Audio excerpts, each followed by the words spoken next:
Hi everyone, ഞാൻ doctor Shalini. August 1 മുതൽ 7 വരെയുള്ള ഓഗസ്റ്റ് ആദ്യ വാരത്തെ നമ്മൾ വേൾഡ് ബ്രസ്റ്റ് ഫീഡിംഗ് വീക്കായി സെലിബ്രേറ്റ് ചെയ്യുന്നു. ഇത് WHO ആഹ്വാനം ചെയ്ത് വേൾഡ് ബ്രസ്റ്റ് ഫീഡിംഗ് വീക്ക് വർഷങ്ങളായി തുടരുന്ന ഒന്നാണ്. അപ്പോൾ ഇങ്ങനെ വർഷങ്ങളായി ഇത് സെലിബ്രേറ്റ് ചെയ്യുന്നത് മൂലം ബ്രസ്റ്റ് മിൽക്കിൻ്റെ ഇമ്പോർട്ടൻസ്, മുലപ്പാൽ നൽകുന്നതിൻ്റെ പ്രാധാന്യം, മുലപ്പാൽ അമൃതമാണെന്നും അത് ഓരോ കുഞ്ഞിൻ്റെയും അവകാശമാണെന്നും മുലപ്പാൽ നൽകുന്നത് അമ്മയുടെയും കുഞ്ഞിൻ്റെയും ആരോഗ്യത്തിന് വളരെയധികം ഉത്തമമാണെന്ന് നമ്മൾ മനസ്സിലാക്കി കഴിഞ്ഞു. എന്നാൽ ഈ പ്രക്രിയ, അതായത് മുലപ്പാൽ നൽകുന്ന പ്രക്രിയ എന്ന് പറയുന്നത് ഓരോ അമ്മയ്ക്കും ഓരോ കുഞ്ഞിനും വ്യത്യസ്തമായ അനുഭവമാണ്. അതുമൂലം തന്നെ അവർക്ക് വേണ്ട സഹായങ്ങളോ സപ്പോർട്ടോ എല്ലാം വ്യത്യസ്തമാണ്. അതുകൊണ്ട് ഈ വർഷത്തെ WHO ആഹ്വാനം ചെയ്ത വേൾഡ് ബ്രസ്റ്റ് ഫീഡിംഗ് വീക്കിൻ്റെ തീം എന്ന് പറയുന്നത് closing the gap breast feeding support for all എന്നതാണ്. ഇതിന് ചെറുതായി ഞാനൊന്ന് എക്സ്പ്ലെയിൻ ചെയ്യാം.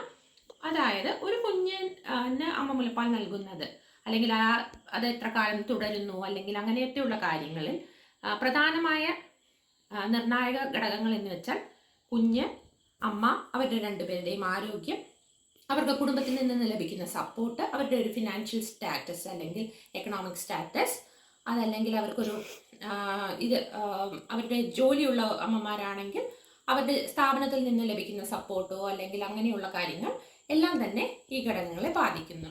ഈ പ്രക്രിയയെ ബാധിക്കുന്ന ഘടകങ്ങളാണ്.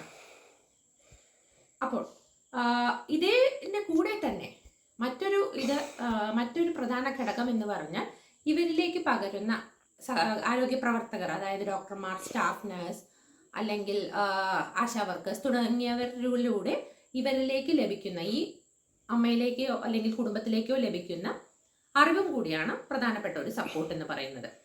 അപ്പോൾ ആ കർമ്മം, ആ ഒരു സപ്പോർട്ട് നിർവഹിക്കുക എന്ന കാര്യത്തിലാണ് ഞാൻ ഈ വീഡിയോ ചെയ്യുന്നത്. ഞാൻ കണ്ടിട്ടുള്ള പല ഫീഡിംഗ് ഫാമിലിയിലും, അതായത് ഫീഡിംഗ് ഫാമിലി എന്ന് തന്നെ പറയാൻ ഞാൻ ഉദ്ദേശിക്കുകയാണ്, അതായത് ബ്രസ്റ്റ് ഫീഡിംഗ് നടക്കുന്ന വീട്ടിലെ അമ്മയ്ക്കും അല്ലെങ്കിൽ മറ്റു കുടുംബങ്ങൾക്കും പല സംശയങ്ങളും ഉണ്ടാവാറുണ്ട്. അതോടൊപ്പം തന്നെ പല തെറ്റിദ്ധാരണകളും അവർക്കുണ്ട്. ഇതുമൂലം വരുന്ന ഒരു പ്രശ്നങ്ങൾ എന്ന് പറയുന്നത് ചിലപ്പോൾ മുലപ്പാൽ കൊടുക്കുന്ന രീതി ശരിയാവാതിരിക്കുക, അല്ലെങ്കിൽ ഭക്ഷണം നേരത്തെ സ്റ്റാർട്ട് ചെയ്യുക കുഞ്ഞുങ്ങൾക്ക്, അതല്ലെങ്കിൽ ചിലപ്പോൾ ഭക്ഷണം സ്റ്റാർട്ട് ചെയ്യാൻ വളരെ ലേറ്റ് ആവുക, അതായത് മുലപ്പാൽ തന്നെ 6 മാസത്തിന് ശേഷവും തുടർന്നുകൊണ്ടിരിക്കുക. ഇങ്ങനെയുള്ള പല തെറ്റായ പ്രവണതകളും പല ഫാമിലീസിലും കാണുന്നുണ്ട്.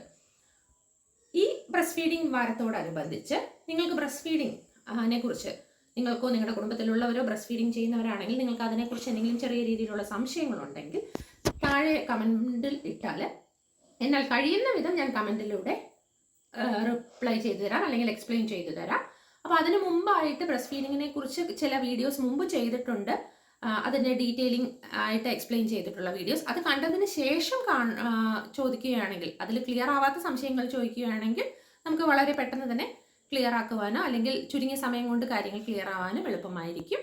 എന്തെങ്കിലും സംശയം ഉണ്ടെങ്കിൽ കമൻ്റ് ഇടുക. Thank you.